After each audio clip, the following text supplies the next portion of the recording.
원활한 대기 확산으로 최근 미세먼지 농도가 좋음으로 예보되고 있는데요.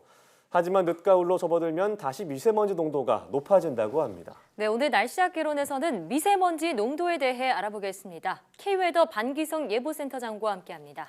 어서 오세요. 네, 안녕하세요. 반갑습니다. 네. 자, 요즘은 대기질이 깨끗한 편이긴 하지만요. 늦가을로 접어들수록 이동성 고기압이 계속 반복되면서 공기가 정체하고 그러면 미세먼지 농도가 다시 높아질 수 있다고 하더라고요. 자, 그런데 같은 지역이라도 위치에 따라서 미세먼지 농도가 달라질 수 있다고요? 네, 그렇습니다. 예. 이게 이제 2018년 2월 국회에서 열린 미세먼지 대책 세미나에 제가 좀 참석을 했어요. 네. 그래서 아주 다양한 국민의 의견을 좀 들을 기회가 있었는데 이때 이제 질의응답 시간에 한 주부가 일어나서 자, 왜 어린아이들이 공부하는 학교를 미세먼지 농도가 높은 도로 옆에 짓고 비싼 아파트는 도로에서 떨어지는 곳에 짓나요? 네. 아이들이 미세먼지에 더 큰 피해를 본다는 것을 고려하지 않는 것 같습니다. 라고 말하더라고요. 근데 이 주부는요, 아주 정확하게 문제점을 지적하고 있습니다. 연구에 의하면 말이죠, 도로변에는 입자가 작은 초미세먼지가 많아요. 따라서 도로 주변에 사는 사람이나 학생들은 건강에 나쁠 수밖에 없죠. 네. 그럼 이 도로 주변에 발생하는 초미세먼지 실제로 어느 정도로 심각한 건가요? 이제 같은 지역도 교통량에 따라서 초미세먼지 농도가 7%가 낮다고 합니다. 네. 국립환경과학원은 수도권 대기환경청과 2018년 5월 4일부터 9일간 지역별 초미세먼지를 조사를 해봤습니다. 서울 신촌역 그리고 이제 북쪽으로 직선 209m 거리에 위치한 대중교통 전용지구 유프렉스 광장을 대상으로 이제 대기질을 비교해봤죠. 예. 그랬더니 초미세먼지 같은 경우 9일 평균 신촌역은 51.2 마이크로그램 세제곱미터당입니다. 유프렉스는 47.6 마이크로그램 수준이었습니다. 네. 미세먼지를 만드는 황산화물과 질소산화물도 유프렉스가 각각 37.2%, 44.5%가 낮았습니다. 그러니까 교통량이 많은 곳이 초미세먼지 농도가 7% 이상 높다는 정량적인 연구 결과가 나온 것이죠. 예. 이 수치로 밀어서 짐작해 봤을 때도 교통량이 적은 곳에서 사는 곳이 아무래도 건강에 좋지 않겠습니까? 네, 그렇습니다. 자, 물론 도로 주변도 문제지만요. 커다란 차들이 자주 왔다 갔다 하는 공사장 있죠. 이 네. 공사장 역시도 공기 오염이 더 심각할 것 같은데 어떤 정도 수준인가요? 네, 맞습니다. 이게 이제 한국환경공단이 수도권 도로 내 미세먼지 농도를 이동 측정 차량으로 2019년 4월에 조사를 해봤어요. 그랬더니 이제 우리가 이제 초미세먼지가 매우 나쁨이 76인데 예. 네. 이걸 초과하는 지역이 334곳에 달했는데 특히 차량 운행이 많을수록 오염 농도가 매우 높았습니다. 그게 몇 퍼센트라고 볼 수 있을까요? 굉장히 많다고 볼 수가 있죠. 예, 일단 한 정확한 30% 제가 정도 네네. 되는 것 같네요. 특히 이제 대형 차량이 드나들고 공사 분쟁이 많은 공사장에서 아주 가장 심했는데요. 예. 놀랍게도 1000 마이크로그램을 넘는 도로가 많았다고 합니다. 네. 경기 안산시 단원구 안산천 남로는 무려 2609 마이크로그램으로 관측이 되었는데요. 네. 1000 마이크로그램만 돼도 이건 말도 안 된다고 하는데 예. 2000 마이크로그램 넘는 곳이 있다니까 믿어지지 않을 정도죠. 특히 도로변에는 미세먼지가 더 더해지면서 더 나쁜데요. 일반 미세먼지 여기에다가 이제 아스팔트 또 타이어 브레이크가 마모될 때 생기는 이 먼지까지 합쳐지기 그렇게 이제 만들어지거든요. 예.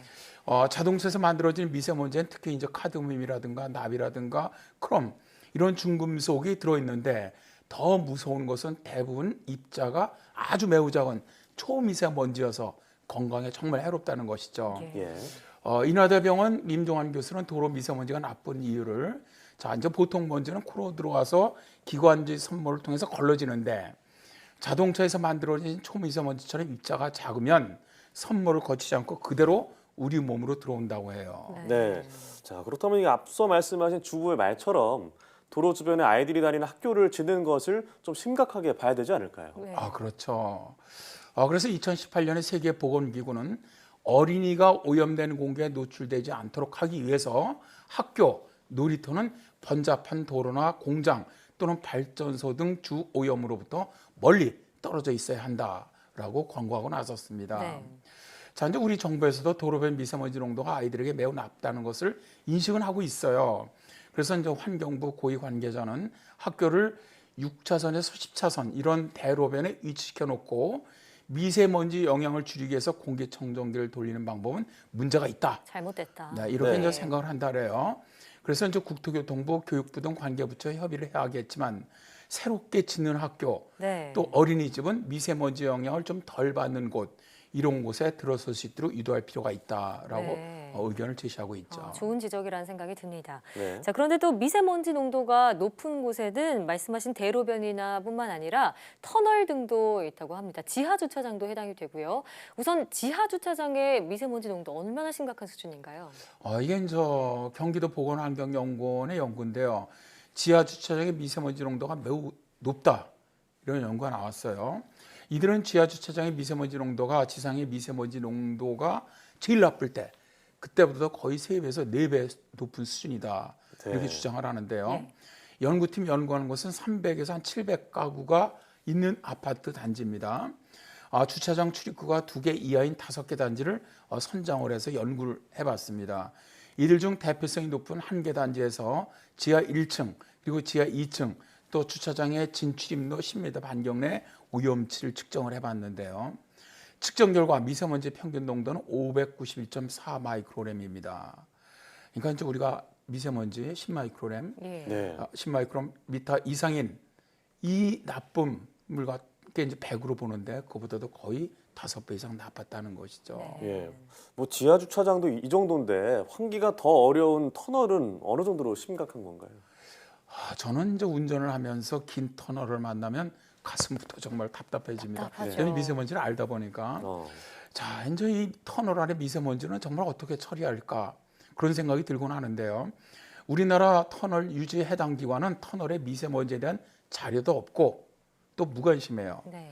이제 헤럴드 경제가 2018년 10월 10일 보도한 내용을 보니까 국내 터널 10개 중에 7개는 공기질 센 이 상태를 제대로 파악할 수조차 없는 것으로 나타났다고 해요. 네. 길 위에는 이 터널이 10km 이상 이어지기도 하는 터널이 있는데 대부분 자연 환기 방식으로 운영되고 있고 아무런 측정 장치도 없어서 미세먼지가 정말 얼마나 많은지 또 공기질이 얼마나 나쁜지 확인조차 안 되는 것으로 조사됐다는 것이죠. 예, 아니 확인조차 안 되고 있다니 터널을 지날 때는 일단 뭐 자동차 창문을 열지 않는 게 지금으로선 최선이겠네요.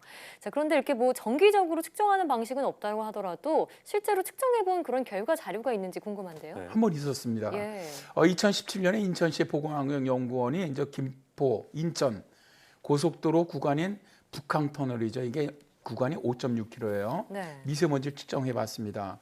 그랬더니 최대 595 마이크로그램이었어요. 이게 이제 환경부가 정한 도로 대비산먼지 기준인 200 마이크론보다 거의 3배 가까이 많았어요. 예. 자, 이제 2017년 한국생활학회지 24권에 발표된 고속도로 터널 내 실내 오염물질 농도의 일평균 농도 특성을 보니까 경기도 군포시 수리터널, 충북 단양군 중령터널 등 이렇게 차량 통행량이 많은 시간대에는 미세먼지 농도가 환경부 허용 기준을 초과한다. 이렇게 예. 나와 있습니다.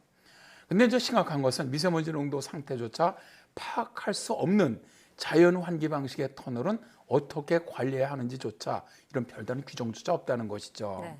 자, 이 이야기는 당분간 터널의 환기 상태가 좋아지기 힘들 힘들다. 것이라는 겁니다. 예. 네. 그래서 터널이나 지하 주차장에서는 들어가시면 꼭 차량 공기청정기를 가동해 주시고요. 예. 만일에 차량 안에 공기청정기 없다면 에어컨을 가동하시면 됩니다. 그런데 차량 안에 공기만 순환하는 아, 에어컨을 이렇게 틀어주시는 것도 도움이 된다고 해요. 네. 물론 뭐 터널을 빠져나가시면 바로 문을 열어주시는 것 꼭 잊지 마시기 바랍니다. 네, 보통 이제 운전하면서 차 문을 닫으면 이게 안 들어올 것이다 생각하는데 사실 냄새도 나기도 하고 다 들어오는 거잖아요. 예. 네, 그렇습니다. 예. 네. 터널 빠져나왔을 때 환기시켜주는 것을 좀 생활화했으면 좋겠습니다. 자, 오늘 말씀 고맙습니다. 네, 감사합니다.